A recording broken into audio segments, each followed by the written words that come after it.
จิบจิบจิบจิบสบายดีพี่น้อง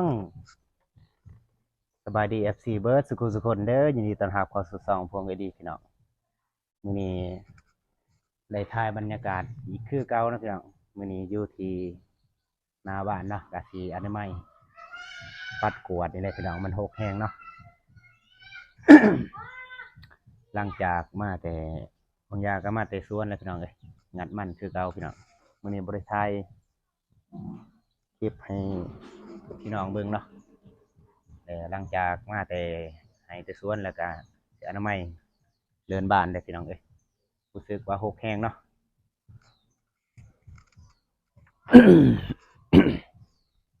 หกแห้งพี่น้องเอ้ยบ่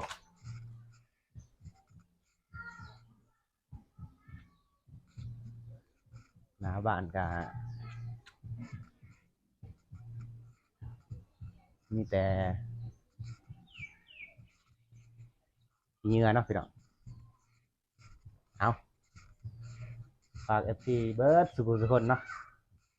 ฝาก FC ทุกคนติดตามและให้กำลังใจพวกเครดิตพี่น้องสีอนามัยเนาะให้น้องสาวอนามัยคือเก้าพี่น้องเอ้ยมื้อนี้เพิ่นยังอันนั้นยังนึ่งเขาเนาะดังไทยพี่น้องเอ้ยเบิ่งสิถ่ายบรรยากาศนี่มันก็อยากมืดๆแน่จักหน่อยเด้อพี่น้องนี่บรรยากาศเทือนครัวเนาะเพิ่นอนามัยเด้อพี่น้องล้างถ้วยล้างบวงเนาะนี่กำลังนึ่งเขาพี่น้องเอ้ยมันไผ่บ่แห้งพี่น้องอยากมืดๆนี่ไปหยุดก่อนอนามัยไปออกมา สิใส่น้องสาวกวาดขี้เหงื่อเนาะพี่น้อง มาออกมาลุยนี่มันหกแห้งเลยนี่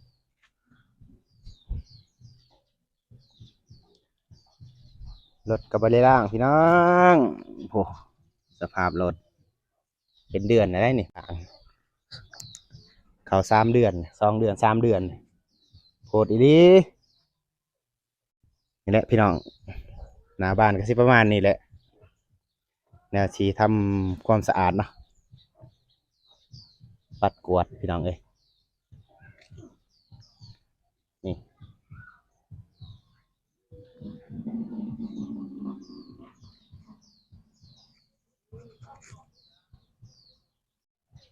สวัสดีพี่น้อง เอ๊ะโอเคเอาพี่น้องเอ้ยอีเป็นอนามัยเดินบ้านเนาะพี่น้องอ่ะการกินกวาดซอยบ่ยากปะไปรอเอาเนาะ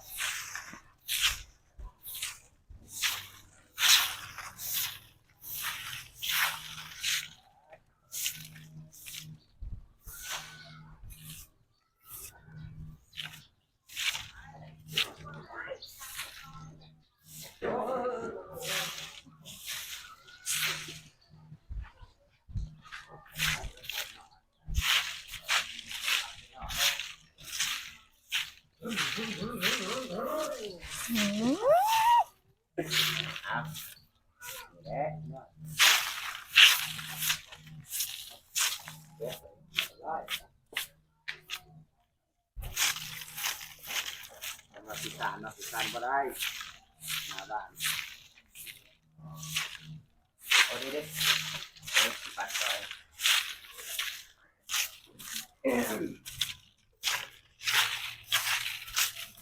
มีตาเสื้อหนาเนาะ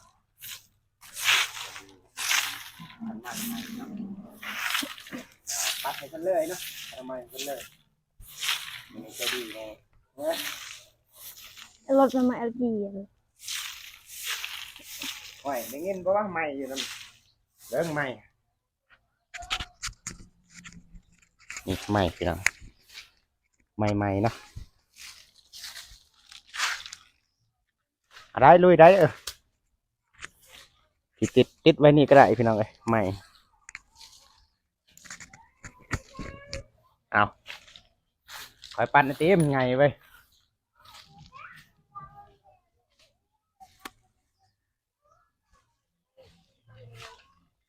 แทงแทงแทงแทงแทง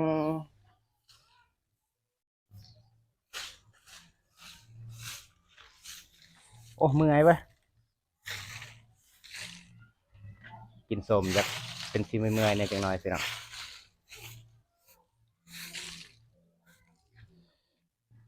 ฮะฮะ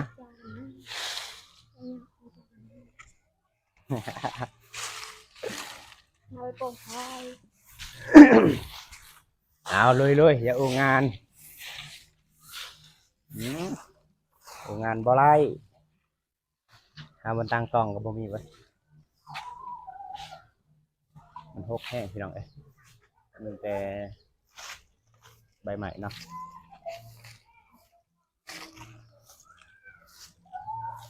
อันนี้คือกกเกลียดนะครับ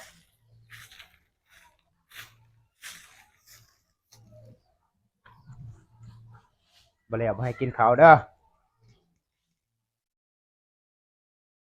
เอาจับกล่องนี่บาทหนึ่งจับดีๆจับทางนี้วู้บ่ได้นี่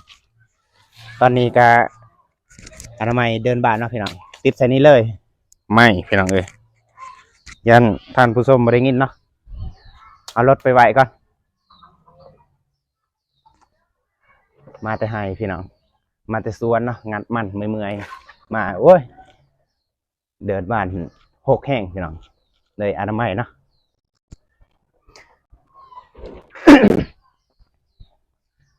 แล้วก็หลังจากอนามัยแล้วก็สีล้างรถพี่น้องเอ้ยนะสบายดีพี่น้องกับทักทายสบายดี FC เบิร์ดสุขุสุคนเนาะพอกันคือเก่าพี่น้องเอ้ยมื้อนี้อยากดุๆแน่เนาะบ่มีเวียกเฮ็ดพี่น้องนั่งลิ้นก็เมื่อยแหละมาอนามัยซะไปน้ำอายบ่มื้อแรงสิพาไปจวด นี่คือรถอีหางเนาะรถอีหางของอีพอขี่จนเมื่อยแล้วพี่น้องเอ้ยจอดไว้นี่แหละอนามัยก่อนล้างเบียร์ก็จักมาแต่ใช่พี่น้องเอ้ยลายแห้งดีล้างเบียร์กินกองไหวเนาะ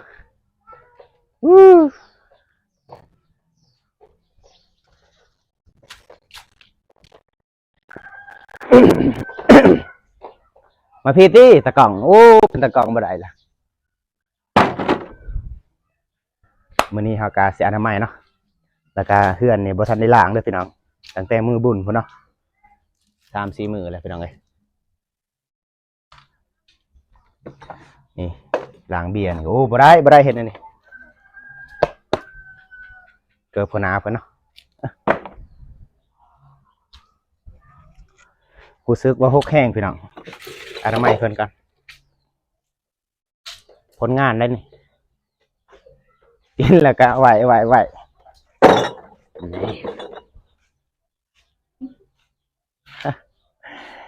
ลายแห้งพี่น้องนี่ทางนี้ก็หกเนาะพี่น้องทางบ้าน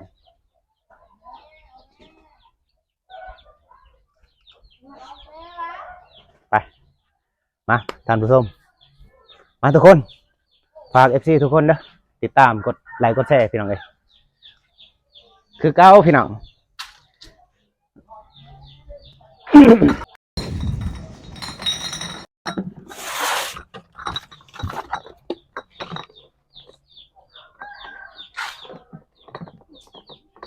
เจ้า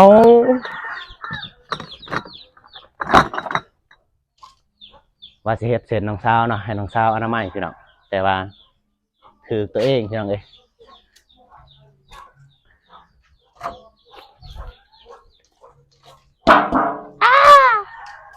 เอาไว้นี่เนาะ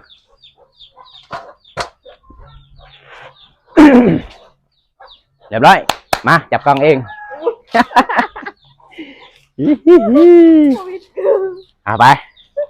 ลุยบ้านนี้ใส่ลุยเลยพี่น้องเอ้ย โอเคเนาะนี่ก็ตั้งแต่มือบุญพุ่นแล้วพี่น้องเอ้ย นี่เนาะบอก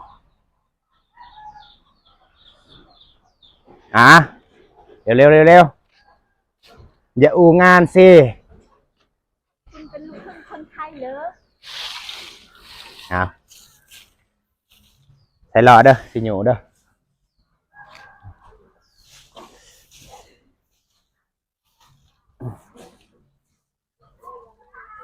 ฮะ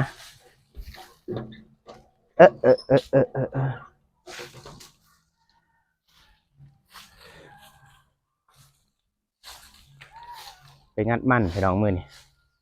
งัดมันก็คือเก้าพี่น้องบริไทยบรรยากาศให้พี่น้องเบิ่งเนาะยันพี่น้องเบื่อพี่น้องเอ้ยจะไปบอกโอ้มือไรกระทายแต่บอลเก่ามือไรกระทายแต่ตัวเก่าบ่ได้พี่น้องเราต้องเปลี่ยนแนวเฮ็ดเนาะ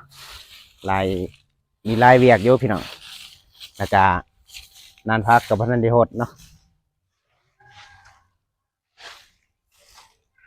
เร็ว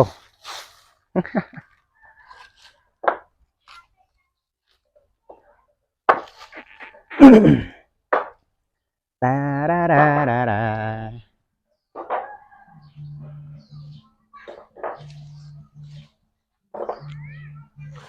เร็วๆหน่อยสิ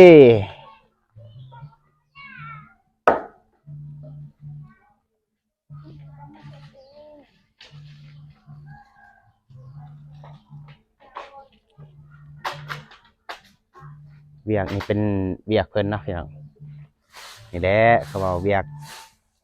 งาน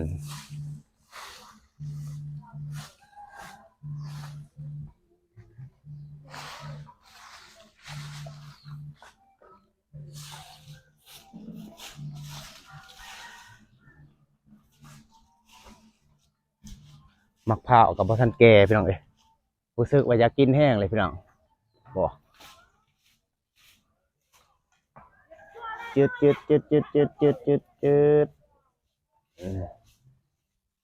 ถ้ามันแก่ก่อนสิเฮ็ดเพิ่น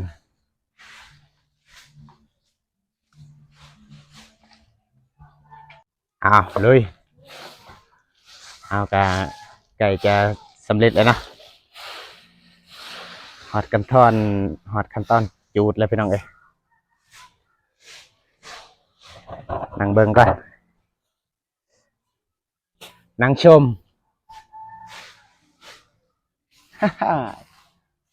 เลยไม่แจ้งไปได้พี่น้องเอ้ยว่ามันคำแล้วเนาะ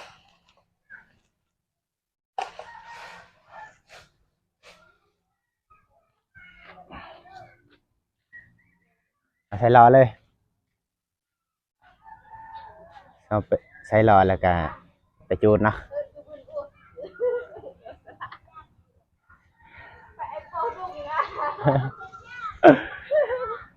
เอาใส่รอเด้อสิอยู่เองเด้อ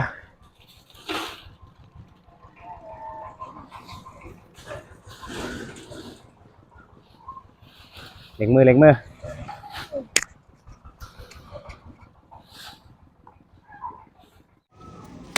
เอาพี่น้องขั้นตอน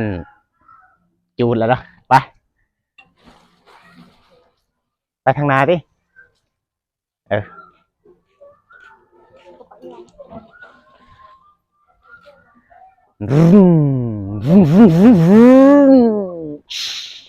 เบรกลมมีเบรกลมอ่านา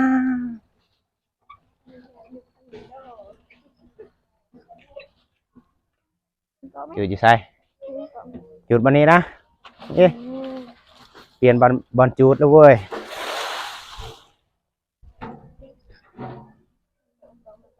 จุดเลย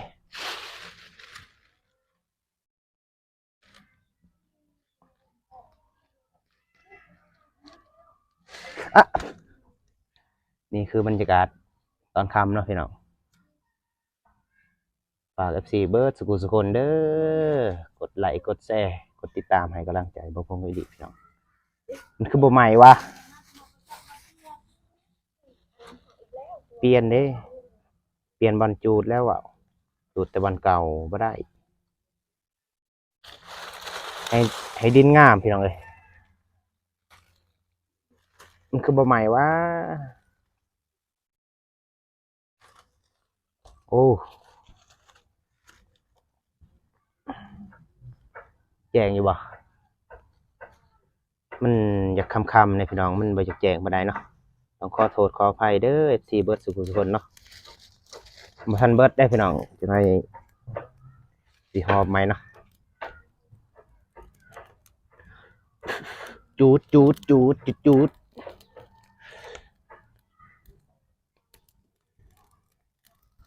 ไปเอาไหมรุ่นรุ่นรุ่นรุ่นรุ่นรุ่นรุ่นรุ่นรุ่นเอาสวัสดีพี่น้องสำหรับคลิปนี้ก็สิขอจบเนาะพี่น้องฝาก FC เบิร์ดสุขุมทุกคนเด้อยินดียินดี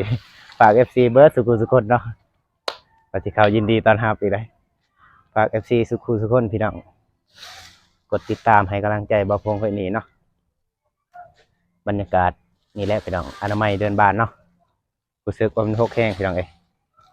เอาพอกันคลิปหน้าพี่น้องขอจบคลิปเนาะ